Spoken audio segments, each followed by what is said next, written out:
Avant de commencer la lecture du jour, je vous rappelle que vous pouvez mettre vos intentions de prière en commentaire. Ça permettra à la communauté de prier pour vous lors de la vidéo suivante et je les citerai juste avant le Notre Père qui vient en fin de vidéo. Sur ce, n'oubliez pas le like, l'abonnement et le partage. Ça permet de soutenir la chaîne et je vous remercie. Je vous laisse avec l'évangile du jour. Évangile de Jésus-Christ selon saint Luc. Dans la synagogue de Nazareth, Jésus déclara « Amen, je vous le dis. Aucun prophète ne trouve un accueil favorable dans son pays. En vérité, je vous le dis, au temps du prophète Élie, lorsque pendant 3 ans et demi le ciel retint la pluie, et qu'une grande famine se produisit sur toute la terre, il y avait beaucoup de veuves en Israël. Pourtant Élie ne fut envoyé vers aucune d'entre elles, mais bien dans la ville de Septa, au pays de Sidon, chez une veuve étrangère. Au temps du prophète Élisée, il y avait beaucoup de lépreux en Israël, et aucun d'eux n'a été purifié, mais bien Naaman le Syrien. À ces mots, dans la synagogue, tous devinrent furieux. Ils se levèrent, poussèrent Jésus hors de la ville et le menèrent jusqu'à un escarpement de la colline où leur ville est construite pour le précipiter en bas. Mais lui, passant au milieu d'eux, allait son chemin. Eh ben, dans ce passage, le message de Jésus est fort. Dans l'évangile d'hier, Jésus précisait que le salut venait des Juifs, mais il nous disait aussi que le salut était pour tout le monde. Et aujourd'hui, nous retrouvons cette même idée avec un message plus frappant. Jésus rappelle que lorsqu'Israël manque de foi, eh bien, Dieu agit ailleurs. Pendant une famine en Israël, il y avait de nombreuses veuves juives, pourtant Dieu envoie Élie chez une femme étrangère, païenne.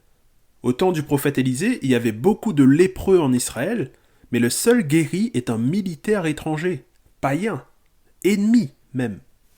Ici, Jésus dit quelque chose de fort. Vous pensez avoir des privilèges parce que vous êtes juif, mais Dieu donne sa grâce à ceux qui croient, pas à ceux qui prétendent le posséder. Jésus les compare à la génération infidèle du temps d'Élie et d'Élisée. Il leur dit implicitement « Vous manquez de foi comme eux ». Waouh! Des paroles difficiles pour les gens de la synagogue, c'est certain, au point de vouloir tuer Jésus. Maintenant, ramenons ça à notre vie quotidienne. Y a-t-il des moments où j'étais proche de Dieu, mais avec un cœur fermé? Bien sûr que oui. Un exemple, un sermon magnifique du prêtre de ma paroisse, il nous a posé une question intéressante. Venir à la messe le dimanche, est-ce suffisant pour être sauvé? Alors on peut dire qu'on rencontre Jésus chaque dimanche, qu'on entre en communion avec lui, qu'on accomplit notre devoir de chrétien, mais pourtant, ça ne suffit pas. Parce que finalement, soyons honnêtes, la messe, elle devient vide. C'est une pratique qui devient vide. Si tu dis du mal de ton prochain à chaque fois qu'il y a une pause café au boulot, si tu fais un gros bras d'honneur à ce chauffeur qui a oublié son clignotant sur la route, ou encore si tu ignores la souffrance d'un sans-abri et que tu détournes le regard à chaque fois que tu en croises un. La charité, la miséricorde, aime ton prochain comme toi-même, je pense que tu as déjà entendu ces mots et ces expressions, et finalement, aller à la messe sans pratiquer ces valeurs, ça devient incohérent. Alors, je parle, mais comme toujours, dans ma foi, il y a aussi des failles, c'est normal. Tiens, un exemple. Comme tout le monde, il m'arrive d'être en colère contre quelqu'un. Mais moi, c'est très en colère, tu vois. Dans ces moments-là, les mauvaises pensées reviennent, et j'ai l'impression que je deviens la pire version de moi-même. Une parole, une remarque, un souvenir, et tout remonte, les vieilles blessures, les humiliations, les phrases que je croyais enterrées. Et là, mon cœur se ferme. Je ne vois plus un frère, mais je vois un adversaire.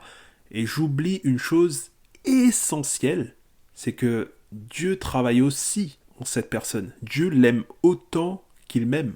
Et dans ces moments-là, ce n'est pas l'autre qui s'éloigne de Dieu, c'est moi. Et mon cœur devient comme celui de Nazareth. Je me crois du bon côté, alors que je suis en train de me fermer.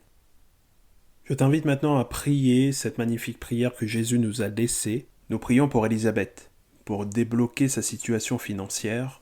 Nous prions également pour Eugénie, pour la conversion de son fils. Et nous prions également pour Simone, pour débloquer sa peur de conduire.